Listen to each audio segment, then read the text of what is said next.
في قصص كتير بنسمع عنها ونفتكر ان هي مستحيل تحصل، لكن الحقيقه ان اغرب القضايا ساعات بتبدا بحاجات بسيطه جدا وبعدها كل حاجه بتتقلب. القصه اللي هحكيها لكم النهارده مستوحاه من احداث حقيقيه، والاسماء والتفاصيل اتغيرت حفاظا على الخصوصيه بتاعتهم، لكن النهايه كانت مأساويه بكل معنى الكلمه. محمود وشيماء كانوا متجوزين بقالهم 5 سنين، حياتهم في مصر كانت بسيطه لكن الظروف ساعتها كانت صعبه. ولما جات لمحمود فرصه شغل في الكويت ما فكرش كتير، وبعد كام شهر من الشغل خلص اوراق مراته وسافرت له، وابتدوا حياه جديده وهم فاكرين ان الغربه هتكون احسن. في الاول كانت الدنيا ماشيه كويس، شقه صغيره وشغل ثابت ومرتب يكفيهم يعيشوا مستورين. لكن مع مرور الوقت طبيعه شغل محمود اتغيرت، بقى يقضي ساعات طويله بره البيت، يرجع مرهق وياكل وينام، والكلام بينهم بدا يقل يوم بعد يوم. وشيماء كانت طول اليوم لوحدها، لا اهل ولا اصحاب ولا حد تعرفه، وكانت تبص من البلكونه كل يوم وتشوف الجيران داخلين خارجين وتحس ان اليوم بيعدي عليها ببطء. وفي يوم وهي بتنشر الغسيل سمعت صوت ست كبيره بتقول بابتسامه: انت مصريه يا بنتي؟ ابتسمت شيماء ساعتها وقالت لها: ايوه يا طنط، حضرتك عرفت منين؟ قالت الست وهي بتضحك: الشكل واللهجه ما بيكذبوش، انا ام ناصر وبقالي سنين عايشه هنا. ومن اليوم ده بدات بينهم معرفه بسيطه لحد ما بقت الست الكبيره ساعات تبعت لها اكل وشيماء ترد لها الاطباق وهي عامله حاجه مصريه. ولما محمود عرف وقتها اتضايق في الاول وقال لها ان انا مش بحب حد يدخل حياتنا. ردت بهدوء وقتها وقالت له: يا محمود دي ست كبيره قد امي، والله حتى ما تدخل البيت غير لما اعزمها وانا طول اليوم لوحدي. سكت شويه ساعتها محمود وقال: خلاص تمام، بس خلي كل حاجه في حدود الادب وانا مش عايز مشاكل. ابتسمت ساعتها وقالت له: ما تقلقش. عدت الشهور والجيره كانت هاديه، لكن شيماء بدات تلاحظ ان ابن الجاره اللي اسمه كريم كل ما يشوفها يسلم باحترام ويساعدها لو كانت شايله حاجه، وكانت شيماء معتبراه ان هو شاب مؤدب وما كانتش شايفه فيه حاجه غريبه. لكن كريم من ناحيته كان كل يوم بيلاحظ تفاصيل اكتر، ابتسامتها وهي بتتكلم مع امه، ملامح الحزن اللي بقت واضحه على وشها، وانها دايما لوحدها. ومع الوقت بدا اهتمامه بيها يزيد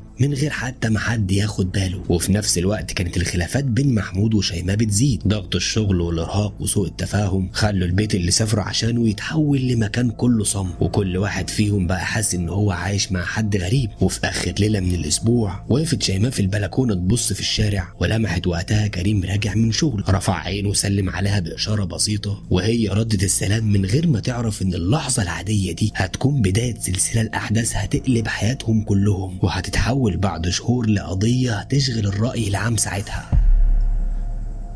عدى اسبوع واتنين وتلاته والروتين بقى هو سيد الموقف. محمود كل يوم يخرج بدري ويرجع متاخر، وشيماء تحاول تفتح معاه اي كلام، لكن كل مره تحس ان هي بتكلم حيطه، لا خروجه لا ضحكه لا حتى سؤال بسيط عن يومها. وكانت ساعات بتبص له وهو نايم وتفتكر اول سنه جواز، وبتقول لنفسها: هو احنا ازاي وصلنا لكده؟ وفي يوم وهي قاعده عند ام كريم قالت لها الست الكبيره وهي بتحط كوبايه الشاي قدامها: يا بنتي مالك في ايه؟ وشك بقى كله هم. ابتسمت ساعتها ابتسامه باهته وقالت: مفيش يا طنط، يمكن ضغط الغربه. ردت عليها وقتها وقالت لها: يا بنت الغربه صعبه، بس الاصعب ان الواحد يحس ان هو لوحده. في اللحظه دي دخل كريم سلم عليهم وقتها وقعد بعيد شويه، وبعد دقايق قال لها: يا ماما انا هروح اجيب الطلبات. بصيت لامه وقالت: هات معاك اللي شيماء بتسال عليه. رد باحترام وقتها: من عيني يا ماما. ومن وقتها بدا يحصل كلام عابر بينهم، مره يسالها لو محتاجه حاجه من السوبر ماركت، ومره يشيل عنها شنطه تقيله، ومره يصلح لمبه اتحرقت قدام باب الشقه. وكلها كانت مواقف عاديه، لكن شيماء كانت بتقارن المواقف دي بالمواقف اللي بتحصل لها مع جوزها. على الرغم ان المواقف دي بسيطه، بس شيماء من جواها حاسه بفقدان للمشاعر دي. في مقابل كل ده محمود كان غرقان في الشغل فعلا، لكنه وقتها ما كانش بيعرف يعبر، وكان فاكر ان الفلوس هي اكبر دليل على الحب، بينما شيماء كانت محتاجه اهتمام وكلمه حلوه. وفي ليله استنت شيماء محمود لحد الساعه 11، ولما دخل وقتها قالت له: ممكن نتكلم شويه؟ رد هو بيفتح التليفون: دلوقتي انا تعبان. فقالت له: يا محمود احنا بقالنا اسابيع تقريبا مش بنتكلم. اتنهد كده وقال بقرف: طيب قولي. قالت وهي بتحاول تمسك دموعها: انا يا محمود حاسه ان انت بقيت بعيد عني حتى وانت قاعد جنبي. رد بعد الصمت قال لها: طب انا بشتغل عشان مين؟ انا بشتغل عشان. قالت له ساعتها: وانا مقدره ده، بس انا محتاجه زوج جنبي، يعني مش حد اشوفه ساعه ساعتين في اليوم وبعدها ينام يروح الشغل تاني. اتعصب ساعتها وقال لها: طب يعني انا اعمل ايه يا شيماء؟ يعني انا اسيب الشغل؟ قالت بسرعه: يا عم انا ما قلتش كده. لكن برضه الحوار انتهى زي كل مره، كل واحد دخل اوضته وهو شايل في قلبه كلام اكتر من اللي قالها له. وبعدها بايام لاحظ كريم ان شيماء ضحكتها قلت، فقال لها مره هو خارج من العماره واضح انك مش بخير. ابتسمت وقتها مجامله وقالت ان كل حاجه تمام، فقال لها لا، اللي بيقول كل حاجه تمام وهو وشه حزين بيكون اكتر واحد محتاج يتكلم. سكتت شويه وبعدها غيرت الموضوع، والكلمه دي فضلت ترن في ودنها طول الليل. ومع مرور الايام بدا كريم يحاول يقرب منها بالكلام، وهي كانت كل مره تحط حدود واضحه. وقالت له في مره بص يا كريم، انت ابن ناس وانا ست متجوزه، واي كلام زياده هيبقى غلط. هز راسه وقتها وقال لها معاكي حق. ومن بعدها بطلوا يتكلموا كذا يوم. الغريب ساعتها ان شيماء هي اللي كانت مستغربه غيابه، وسالت ام كريم هو كريم مسافر ولا ايه؟ ابتسمت الام وقالت لها لا يا بنتي، بس شكله مضغوط في الشغل. في لحظتها حست باحساس غريب واستغربت من نفسها انها سالت اصلا. في نفس الفتره محمود بدا يلاحظ ان مراته ساكته اكتر من الاول، وفي مره قال لها مالك يا شيماء في ايه؟ ردت عليه وقالت له مفيش يا محمود. فقال لها طب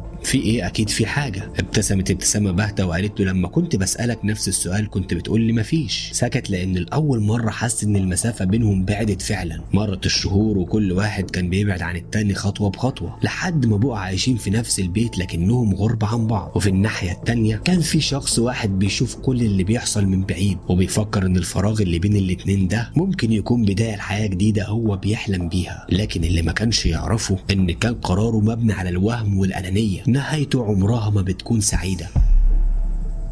مرت الايام والبيت بقى كله توتر، ومحمود كان حاسس ان في حاجه اتغيرت في تصرفات شيماء، لكن كل مره كان بيسالها كانت بترد بكلمه واحده اللي هي مفيش. وكانت بتتكلم وهي تايهه وتسرح وهي قاعده قدامه، وكأن عقلها وقتها في حته تانيه. في الناحيه التانيه كريم بقى متعلق بيها بصوره اكبر، وكل مره كانت بتحاول تبعد كان يتمسك بيها اكتر، لحد ما وصل بيه الامر انه بدا يكلموا بعض ويعملوا علاقه غير شرعيه. بدات العلاقه وقتها تكبر بينهم اكتر واكتر، لحد ما شيماء بعد كذا شهر حست انها مذنبه، وبعد كذا شهر شيماء حست انها بتعمل حاجه غلط، وحست ان العلاقه اللي بينهم دي علاقه اي كلام، وانها بتدمر حياتها بنفسها. فقالت له يا كريم بعد اذنك ابعد عن حياتي، وانا عايز اصلح حياتي وارجع لجوزي زي ما كنت. ولكن كريم ساعتها كان بيحبها حب مش طبيعي، فهددها ساعتها بالصور والفيديوهات وقال لها ان هو هيبعتها لجوزها. لكن شيماء ساعتها اتوترت وقالت له خلاص يا كريم، طب ايه الحل دلوقتي طيب؟ فقال لها خطه خبيثه ما تخطرش على دماغ اصلا بني ادم. قال لها شوفي جوزك محمود بيجي امتى وينام بالظبط، وانت افتحي لي الباب سنه بسيطه وانا هخش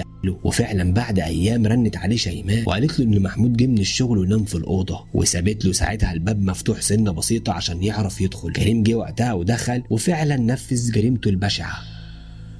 وقال لها ساعتها لما تجيلك الشرطه قول ان في حراميه جم واقتحموا بيتكم وحاولوا يعتدوا عليك واعتدوا على جوزك وقتلوه. شيماء ساعتها بلغت الشرطه، والشرطه جت فعلا وبدات تحقق في الجريمه. اكتشفت بعض الحاجات اللي تثبت ان دي جريمه قتل مش سرقه عاديه، منها ان محمود نايم في سرير عادي من غير مقاومه، ومنها ان مفيش حاجه اتسرقت في الشقه، ومنها ان باب الشقه ما كانش مكسور. اخدوا شيماء على الاسم وقتها وبداوا يحققوا معاها، ومن كتر الضغط اللي هي كانت فيه بدات تعترف بكل حاجه. قالت ان كان في علاقه بينها وبين واحد اسمه كريم جارهم، وقالت ان هو اللي خطط لكل حاجه وانا كنت معاه في الجريمه، لكن كل يوم كنا بنغرق اكتر. اما كريم فقعد ساكت وعارف ان النهايه خلاص وصلت. اتحولت القضيه وقتها الى حديث الناس في البلد، وبعد انتهاء التحقيقات احيلت للمحاكمه واستعرضت المحكمه الادله واستمعت للشهود، وبعد جلسات متتاليه صدر الحكم في حق المتورطين وفقا للقانون، وانتهت القصه. ولكن السؤال فضل في دماغ كل واحد سمعها، هل كانت النهايه دي هتحصل لو اول خلاف بين الزوجين اتحل بكلمه، ولا لو اول غلطه وقفوا عندها، ولو حد منهم اختار الصراحه بدل الكذب؟ هل كان كل ده هيحصل؟ اسيبكم تكتبوا رايكم في التعليقات من تحت، ويا ريت تقولوا رايكم بكل صراحه. تمت القضيه على كده.